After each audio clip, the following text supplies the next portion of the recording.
Bueno, empecemos. ¿Qué vamos a ver en este tema? Cómo funciona el corazón de los vertebrados, cómo funciona el bombeo del corazón y el transporte de sangre oxigenada y desoxigenada y su recorrido, pantallazos de qué es la insuficiencia cardíaca, la arteriosclerosis, cómo funcionan las válvulas, qué es el músculo cardíaco y dónde se presenta, qué es las contracciones coordinadas y cómo funciona como el ciclo cardíaco, cómo se da el impulso eléctrico del corazón, qué es la sangre, qué es el plasma y sus componentes, cómo se da el transporte de oxígeno, qué es la retroalimentación negativa y cómo influye en el oxígeno del cuerpo, qué son los glóbulos blancos, qué son las plaquetas y cómo actúan y cuáles son los tipos de vasos sanguíneos y cuáles son sus funciones. ¿Cómo funciona el corazón de los vertebrados? ¿Alguien quiere decirme más o menos si tiene alguna idea de cómo funciona el corazón?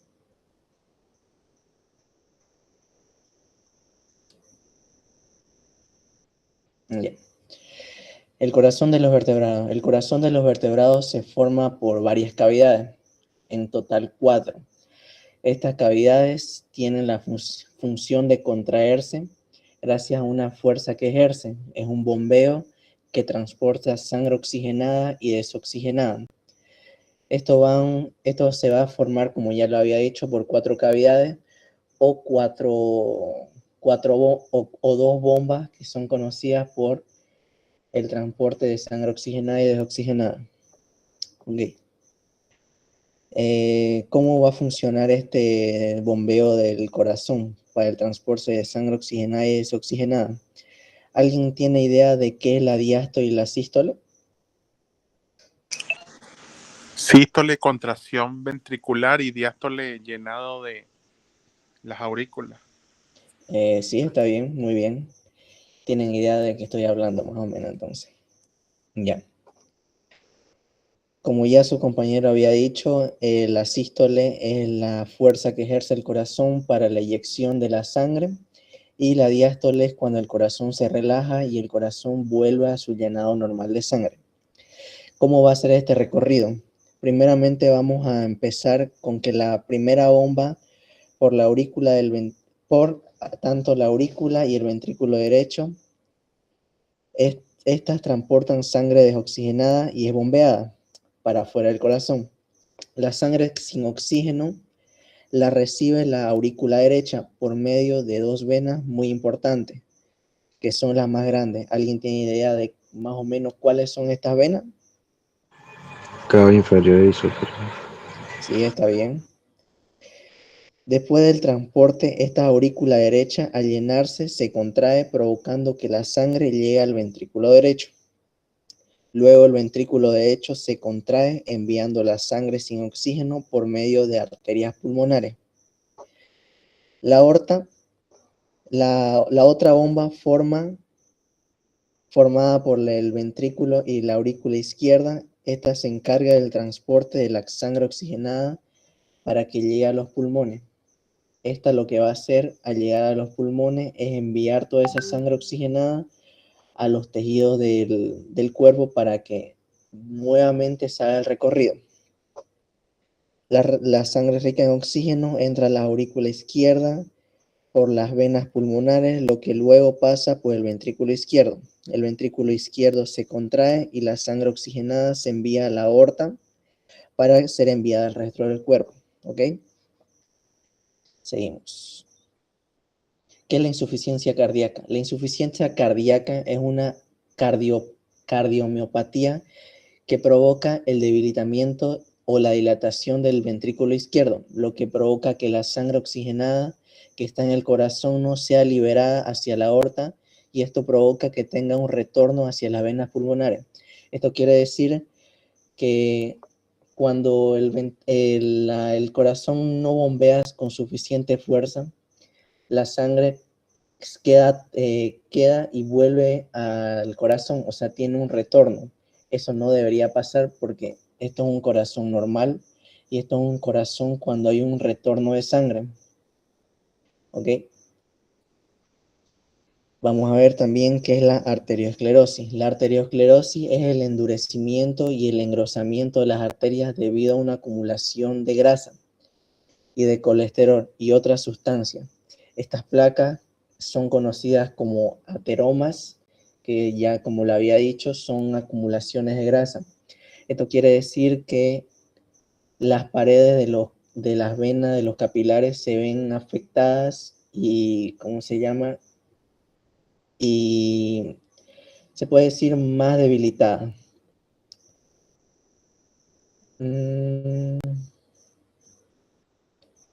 Esto puede llegar a producir infartos o accidentes cerebrovasculares. ¿Por qué provoca accidentes cerebrovasculares? Por el motivo de que al tener menos paso, la sangre se acumula en ciertos sectores y puede llegar a crear un coágulo. Y este coágulo puede llegar a reventar. Ok, seguimos. ¿Cuáles son las funciones de las válvulas? ¿Alguien tiene idea cuáles válvulas tenemos en el corazón? Válvula Semilunar, tricúspide y bicúspide. Ok, ya. Entonces, ¿qué son las válvulas? Las válvulas van a tener como función vital evitar el retorno de la sangre. Esto permite que la corriente de la sangre sea de una sola dirección. La sangre no puede volver al corazón porque ya vieron que puede llegar a causar una cardiomiopatía conocida como la insuficiencia cardíaca. Las válvulas cumplen la función de evitar que la sangre que va para el cuerpo o va para los pulmones vuelva a tener un retorno. Como dijo su compañero, de las válvulas más conocidas son la mitral, la tricúspide, la aórtica y la pulmonar, que aquí se ven en las imágenes. Seguimos. El músculo cardíaco. Ok, el músculo cardíaco. ¿Ustedes piensan que el músculo cardíaco está en otra zona o solamente está en el corazón? Solamente en el corazón. solamente. Ya, está bien. La respuesta es correcta. ¿Por qué solamente está en el corazón? Porque este es un tejido especializado para que el bombeo de la sangre y del corazón sea efectivo. Esto contiene discos intercalares, tiene células especializadas que sirven para cuando hay alguna señal eléctrica sea enviada a células adyacentes para que esta corriente se transmita. Ok. Este órgano tiene la característica de presentar fibras o músculo cardíaco, lo que permite al músculo realizar una contracción y una relajación. Este órgano está formado por discos intercalares. Los discos intercalares que están en el corazón. Estos discos intercalares van a permitir que el músculo, como ya lo había dicho, cuando reciba una señal eléctrica en un punto, pueda llevar esa señal eléctrica a más células adyacentes. O sea que el impulso eléctrico no se corta en ese momento. Y esto permitiendo una contracción adecuada del corazón. Ok. También su PDF nos menciona los desmosomas. Esto lo van a ver en el primer año de medicina o si llevan histología de los desmosomas. Los desmosomas van a ser pequeñas estructuras que tenemos en el cuerpo que le van a dar sostén a ya sea la célula o demás cosas. Pero en el corazón cumplen la función de que cuando el corazón genere fuerza o haya una contracción, evita que las células se separen, porque tiene que tener una fuerza para regular la contracción. Seguimos. ¿Cómo se da el impulso cardíaco? Ok, el impulso cardíaco. ¿Alguien me podría decir si más o menos saben quiénes están involucrados en el impulso cardíaco? O sea, ¿quiénes actúan acá? El marcapaso. El nodo sin auricular como el marcapaso. Bien. ¿Y alguien me podría decir en dónde inicia la contracción? Nódulo senoauricular. Bien. Y si yo les preguntara, sé que no está en su PDF, pero tal vez de casualidad lo vean. Si el nódulo sinusal falla, ¿a quién se va dirigido ese impulso? ¿Quién lo vuelve a iniciar si tuviera alguna falla?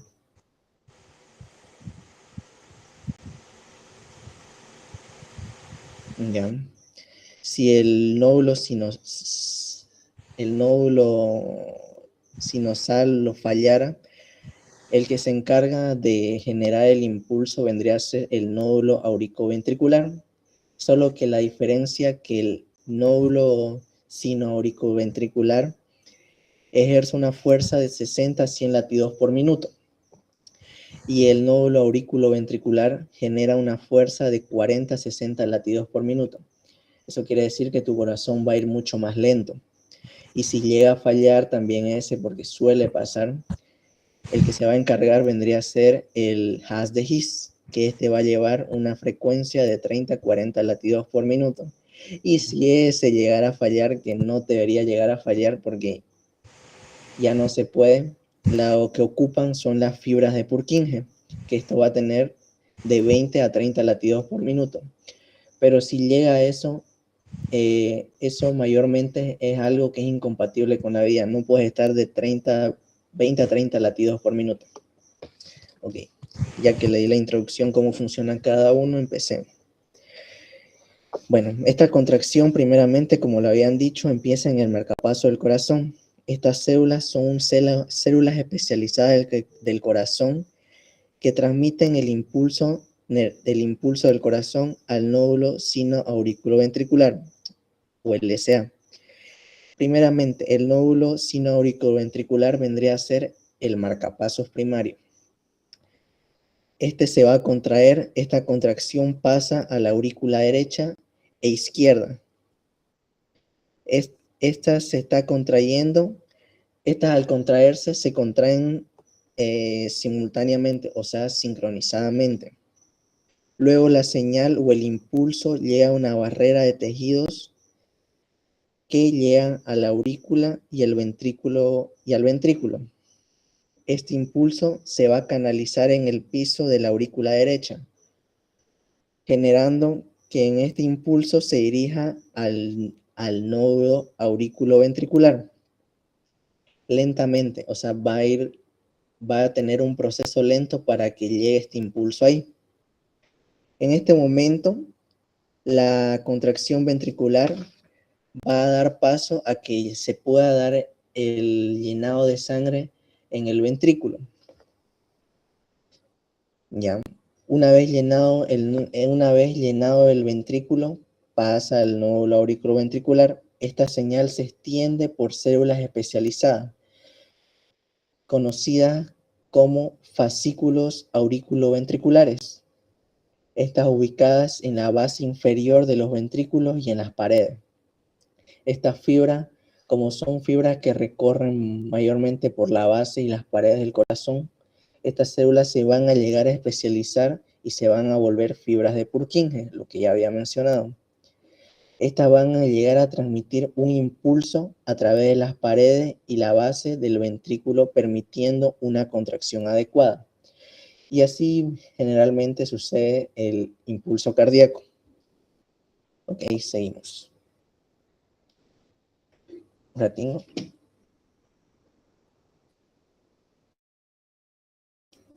Ok, empezamos. Seguimos. ¿Qué es la sangre? La sangre vendría a ser un líquido compuesto por sustancias líquidas y sólidas. Esta se va a dividir en la líquida va a contener el plasma y el agua, que está conformada con un 55%. Y la sólida va a tener eritrocitos, linfocitos, proteínas, minerales y hematocritos. Los hematocritos son lo mismo que los eritrocitos, por si acaso. Y este va a componer un 45 a 40%. ¿Qué es el plasma? El plasma es un compuesto, el plasma es un compuesto que tiene un 90% de agua. Esta tiene la función del transporte. Él tiene la función de transporte de las células como linfocitos, eritrocitos, proteínas, minerales. ¿Ok? También este va a regular el pH de la sangre, manteniéndolo un pH estable para la vida. Como ya lo había dicho, este va a ser el encargado de transporte de nutrientes y de sustancias. En el plasma vamos a tener tres importantes proteínas que van a ser la albúmina, la globulina y el fibrinógeno. ¿Alguien que sepa más o menos para qué sirven estas?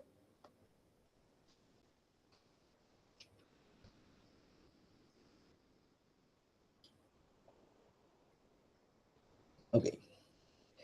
La albúmina, la albúmina va a ser una proteína que va a ayudar al mantenimiento de la presión osmótica.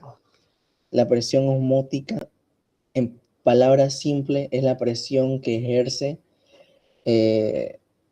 la presión que va a generar esta proteína para que la sangre no se vuelva y no se salga de los capilares o de las arterias o venas. Va a ser como que un sostén para que no se salga al líquido extracelular, porque está el líquido intracelular y extracelular. Ok, seguimos. La globulina. La globulina actúa en algunos casos, actúa en respuesta inmunitaria, algunas veces también actúa en coagulación y también tiene la función del transporte de sustancias mucho más sólidas que no se pudieron metabolizar en el cuerpo. Esta se encarga de su transporte. Y el fibrinógeno es encargado de la coagulación sanguínea. Seguimos. Okay. ¿Cómo se da el transporte de oxígeno y cómo se relaciona con la retroalimentación negativa? Okay.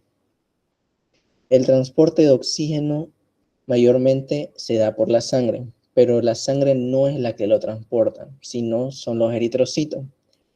Los eritrocitos, y tampoco se puede decir que son los eritrocitos, vendría a ser una proteína que está adherida a los eritrocitos. Esta proteína se conoce como la hemoglobina. La hemoglobina es una proteína que tiene una característica que le va a dar el color característico de su color rojizo a los eritrocitos. Y la hemoglobina va a ser la encargada del transporte de oxígeno y también el transporte de dióxido de carbono, no solo de oxígeno. Esta llega a transportar las dos para que salga y para que entre. Ok, se preguntarán qué es la retroalimentación negativa. ¿Alguien tiene idea más o menos? ¿Se da una idea? Un estímulo inhibe al otro. No. A ver, le explico para que lo tengan en palabras sencillas. La retroalimentación negativa es un mecanismo que va a ayudar al cuerpo a la regularización de oxígeno. Esta va a ser ayudada por la hormona, la eritropoyetina, que es producida por la médula ósea. Esta eritropoyetina va a hacer que haya más producción de glóbulos rojos. ¿Por qué se da esto? Digamos, si una persona, pongamos un ejemplo, una persona que vive en Santa Cruz viaja a La Paz, donde tiene más altura, el cuerpo se tiene que llegar a adaptar a ese cambio. ¿Y cómo se adapta? Generando más eritrocitos, por motivo de que como la ciudad es más alta, necesita un requerimiento de oxígeno mucho mayor. Así que esto va a hacer que regule el oxígeno. Digamos un deportista también. Un deportista necesita más glóbulos rojos porque siempre está en movimiento y siempre necesita más oxígeno para que se regule. ¿Entendieron? Sí. Sí, se entendió. Ok.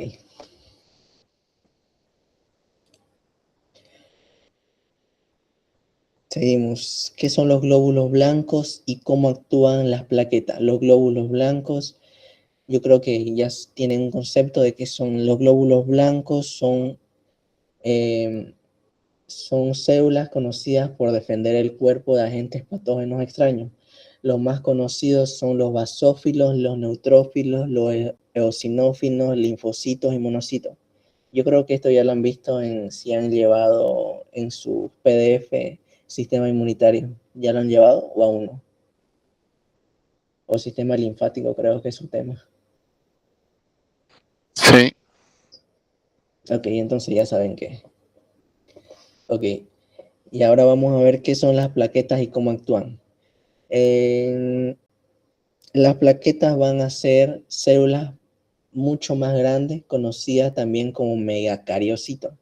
Estos van a tener la función de adherirse a, ¿cómo se llama?, algún tejido dañado, algún vaso dañado, evitando la hemorragia. Esta puede llegar a ser una hemorragia externa o interna, porque también se puede llegar a tener una lesión dentro del cuerpo.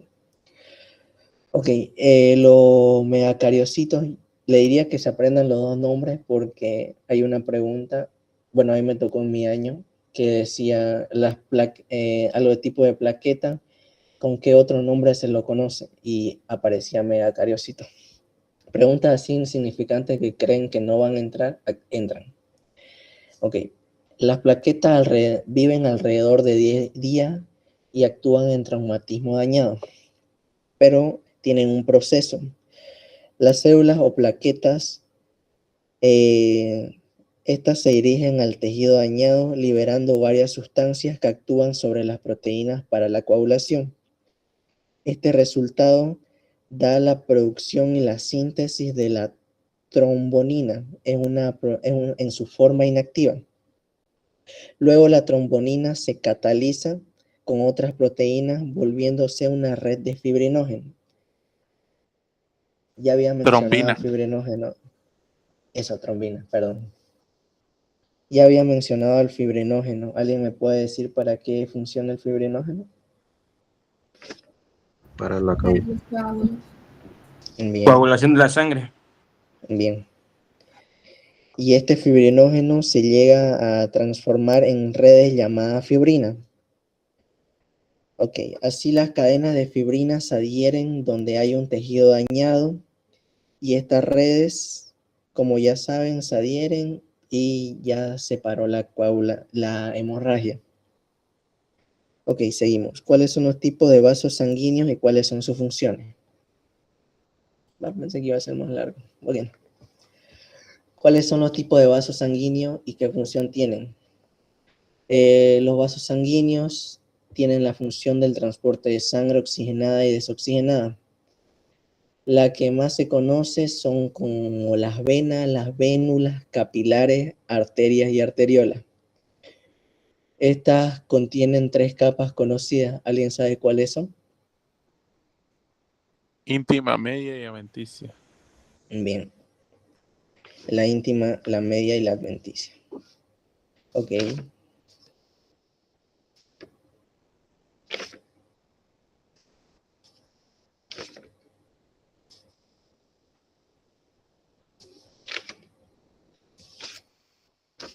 Ya, primeramente vamos a tener a las arterias y a las arteriolas. Las arterias o las arteriolas transportan sangre desde el corazón hacia afuera. Estas son las encargadas, como ya lo había dicho, del transporte de la sangre del corazón hacia afuera por motivos de que sus paredes son mucho más gruesas, permitiendo que éstas tengan una elasticidad y no tengan ningún tipo de estancamiento de la sangre, se podría decir en palabras informales. Las arterias se ramifican en todo el cuerpo y estas son conocidas como los capilares o arteriolas. Las arteriolas son las que permiten el intercambio de sustancias y el intercambio también gaseoso. Las arteriolas tienen una característica muy importante, como se habrán dado cuenta, las arteriolas son demasiado pequeñas y demasiado delgadas. Así que lo que hacen los eritrocitos para poder llegar a pasar por las arteriolas es pasar en línea recta para el transporte adecuado de sustancias, nutrientes y oxígeno. Después seguimos con los capilares nuevamente. Ok. Lo que regula mayormente, y ya lo había dicho, que esta sangre no se disperse por todo el cuerpo, vendría a ser la proteína, la albúmina, que mantiene a los capilares con un transporte de sangre adecuado. Seguimos con las venas y vénulas. y el transporte de sangre del regreso al corazón. Estas son indispensables por motivo que al recoger el dióxido de carbono, las venas llegan a proporcionar una ruta más baja en resistencia que conduce al corazón. O sea, quiere decir que las venas son más adecuadas por motivo de que no hay que generar tanta fuerza para que éstas lleguen al corazón. La sangre oxigenada, perdón. Las arteriolas controlan la distribución del flujo sanguíneo. Okay. Las arteriolas tienen una característica muy importante, que éstas actúan dependiendo si hay una situación o actúa una hormona en ese momento. ¿Qué quiere decir? Las arteriolas actúan, digamos, si ustedes, ojalá nunca pase, llegan a tener una pelea y una persona los apuñalan. Ok, las arteriolas actúan en motivo de esa respuesta. El sistema nervioso actúa y dice, ya no estamos desangrando, vamos a recurrir toda la sangre a órganos vitales. Esto quiere decir que la mayor parte de su sangre va a ir, digamos, al corazón, al cerebro y etcétera, para que ustedes puedan actuar en ese momento y no se desangren tan rápido. También el frío, no sé si se han dado cuenta que cuando ustedes están aquí en Santa Cruz y hace frío, sus manos se vuelven mucho más frías, sus orejas se vuelven mucho más frías y la demás parte del cuerpo también. Pero ustedes cuando se tocan la parte del estómago, del pecho, todas esas cosas se mantienen calientes. Eso actúan ahí las arteriolas para evitar que tengan hipotermia y actúan sobre los órganos más vitales. Bueno, eso sería todo. Muchas gracias. ¿Alguna duda que tengan? Oye, ¿quieren ir a dormir? ¿Puedes repetir lo de marcapasos del corazón? Lo del marcapaso, claro.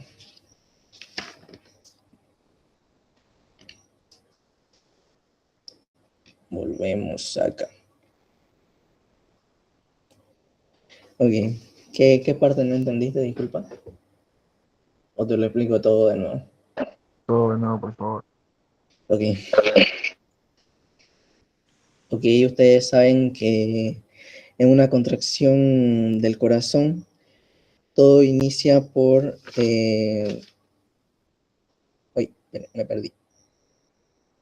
Ah, no es esta, el marcapaso ahí está, ¿no? Aquí está, perdón. Segundo.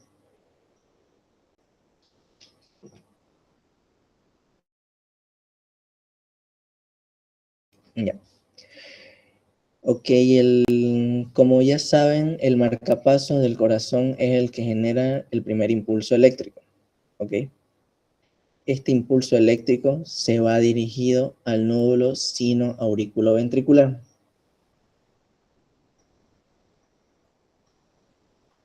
Y este impulso que va dirigido al nódulo sino-auriculoventricular produce una contracción tanto en la aurícula como en el ventrículo izquierdo. Es una contracción sincronizada, se podría decir. Luego esta señal o impulso llega a tejidos no excitables, o sea, quiere decir que no se puede llegar a generar un impulso ahí. Pero está entre medio las aurículas y los ventrículos. Este impulso se canaliza, este impulso generado llega hasta el piso de la aurícula derecha, lo que se dirige, esto dirigiéndose al nódulo auriculoventricular. Pero este impulso se va a generar, ¿cómo se puede decir? Lento. ¿Por qué se genera lento? Porque tiene que haber un proceso primeramente de llenado de los ventrículos. Una vez llenado estos ventrículos, recién llega el impulso adecuadamente al nódulo auriculoventricular. Después de la llegada del nódulo auriculoventricular, estos impulsos son enviados a fascículos conocidos como fascículos auriculoventriculares. Estos reciben la señal o el impulso.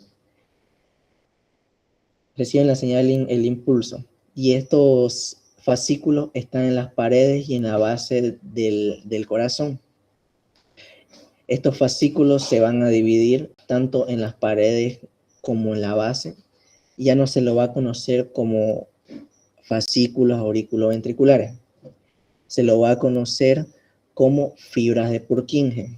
Estas fibras son encargadas de generar un impulso en la base del corazón, también conocida como ápex.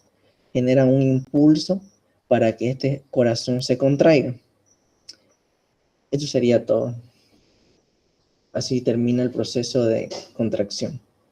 Inicia en el marcapaso, que es el nódulo sinoauriculoventricular, y termina en las fibras de Purkinje. ¿Lo entendieron?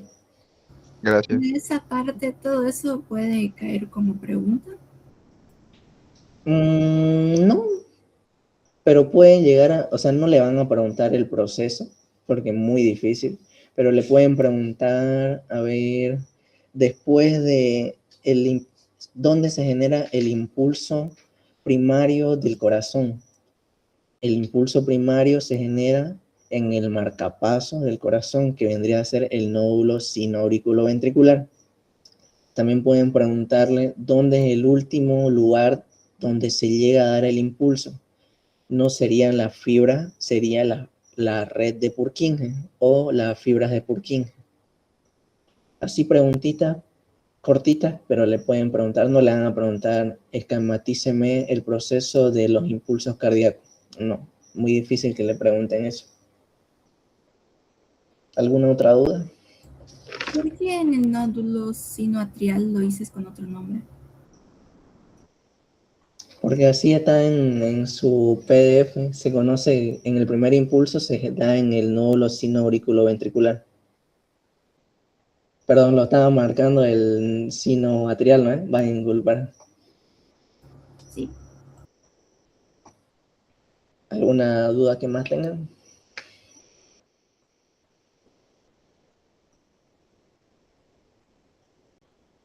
Creo que no hay más dudas. ¿Cuáles eran las cuatro partes que mencionó del corazón?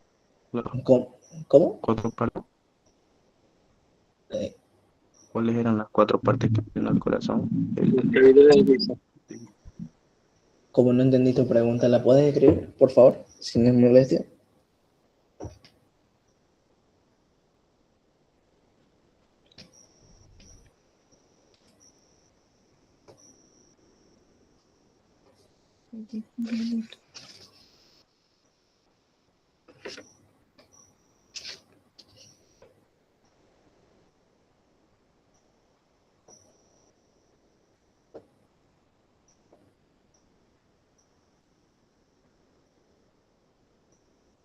¿Cuál es el proceso que di del impulso cardíaco? ¿Eso?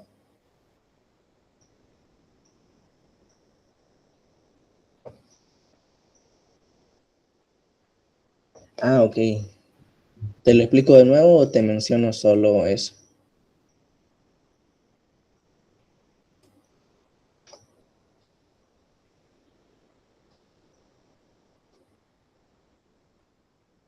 Ok, se lo explico. Ya. ¿Cómo funciona el bombeo del corazón para el transporte de sangre oxigenada y desoxigenada? Creo que eso es lo que querés que explique, ¿no? Ok. Primero vamos a empezar, vamos a decir que el corazón se va a dividir en 4 cavidades, 2 aurículas y 2 ventrículos, ¿ok? Pero estas también son conocidas como 2 bombas, bomba izquierda y bomba derecha, formada por tanto aurícula como ventrículo y aurícula y ventrículo, lo mismo. Ok, la primera bomba formada por la aurícula y el ventrículo derecho, estas contienen sangre sin oxígeno. Esta sangre es bombeada y llega a la aurícula derecha por medio de 2 venas conocidas como la cava inferior y la cava superior. Esta aurícula derecha al llenarse se contrae provocando que la sangre llegue al ventrículo derecho. Un ratito, por favor.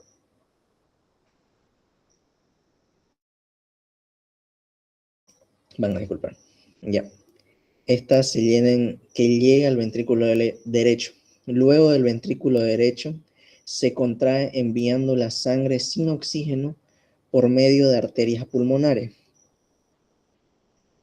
Ya. La otra bomba, formada tanto por la aurícula y ventrículo izquierdo, son encargadas del transporte de sangre oxigenada que se obtiene de los pulmones, ¿ok? La sangre rica en oxígeno que ya ha sido eyectada de la aurícula y del ventrículo derecho llega a la aurícula y el ventrículo izquierdo, ya con sangre oxigenada de los pulmones.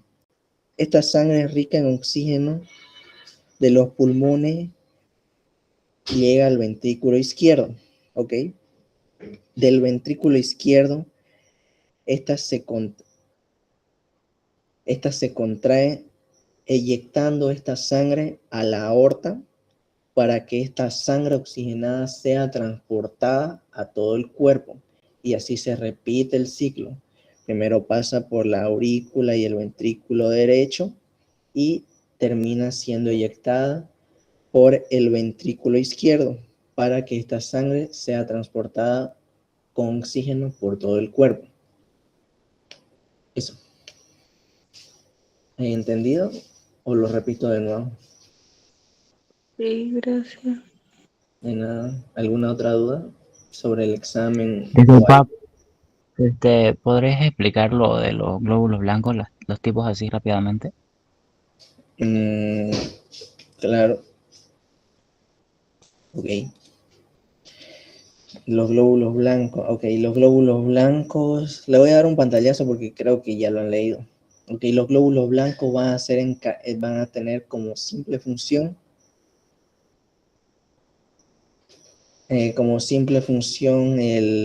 la protección del cuerpo, pero no todos van a actuar de la misma manera. Como creo que ya lo habrán leído, vamos a tener a los polimorfonucleares o granulocitos y agranulocitos, que se van a dividir en basófilo, eosinófilo, neutrófilo. Después están los linfocitos y los natural killers, si no me equivoco. Okay. Estos van a tener como función la defensa del cuerpo, por decir, el neutrófilo, si no me equivoco mal, aunque no le quiero dar información mal, va a servir contra defensa, pero va a servir contra defensa de bacterias. No va a ser lo mismo que el eosinófilo. El eosinófilo va a actuar mayormente en defensas, pero parasitarias.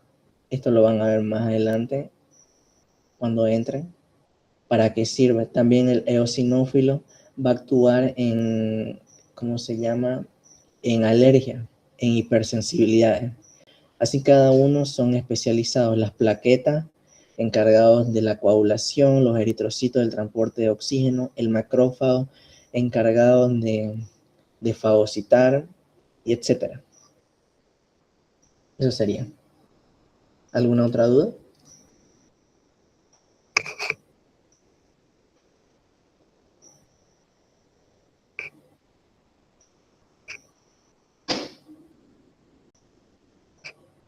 Disculpe, ¿podría explicarme entre una diferencia entre la sinovial y la sinoauriventricular que explicó? ¿Del marcapaso del corazón? Sí.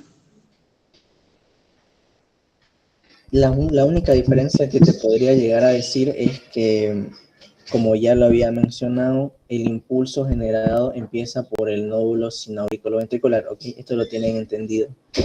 El impulso empieza desde ahí.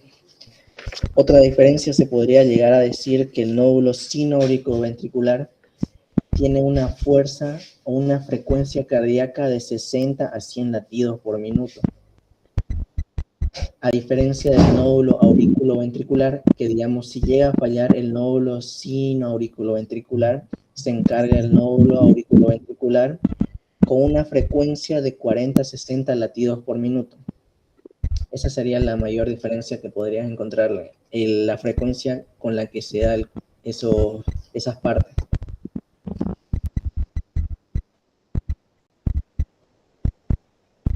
Ya, gracias. De nada.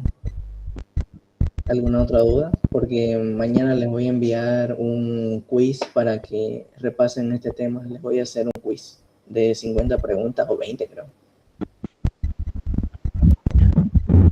Si pueden ver el PDF igual, para ir pasándole igual un poco. ¿Quieren que le mande la diapositiva? Claro, sí se puede. Sí. Sí, la mando, no hay problema. Saber qué era eritropoyetina. Ya la eritropoyetina vendría a ser una hormona que su función en estos momentos va a ser, aquí se lo explico de nuevo. La eritropoyetina va a ser, no solo va a actuar aquí, se podría decir. La eritropoyetina es una hormona normal que está en el cuerpo que va a llegar a producir a grandes rasgos la producción de eritrocitos. Pero esta eritropoyetina llega a aumentar cuando los niveles de oxígeno en el cuerpo se ven disminuidos. ¿Por qué se da esto? Porque el cuerpo necesita bastante oxígeno en ciertas situaciones y la eritropoyetina dice a la médula ósea, ya producí más eritrocitos porque nos estamos quedando sin oxígeno y no podemos regular nuestro gasto de oxígeno, porque cada parte del cuerpo necesita cierta cantidad de oxígeno. Así que la función de la eritropoyetina vendría a ser el aumento de producción de glóbulos rojos o eritrocitos.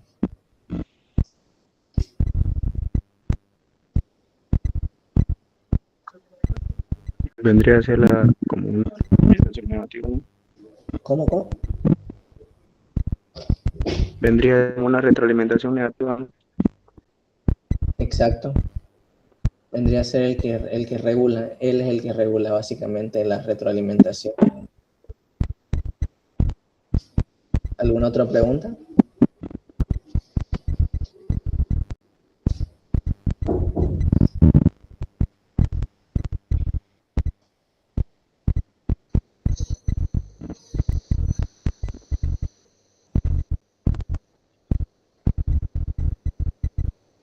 Bueno, creo que no hay más dudas, jóvenes.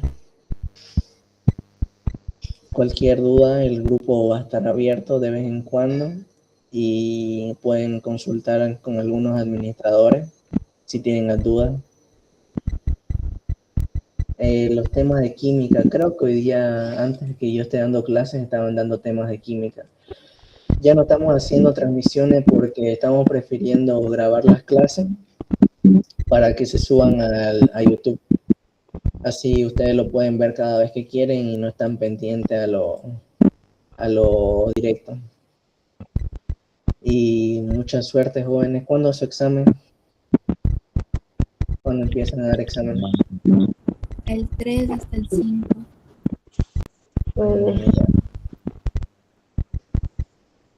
Ya, está bien.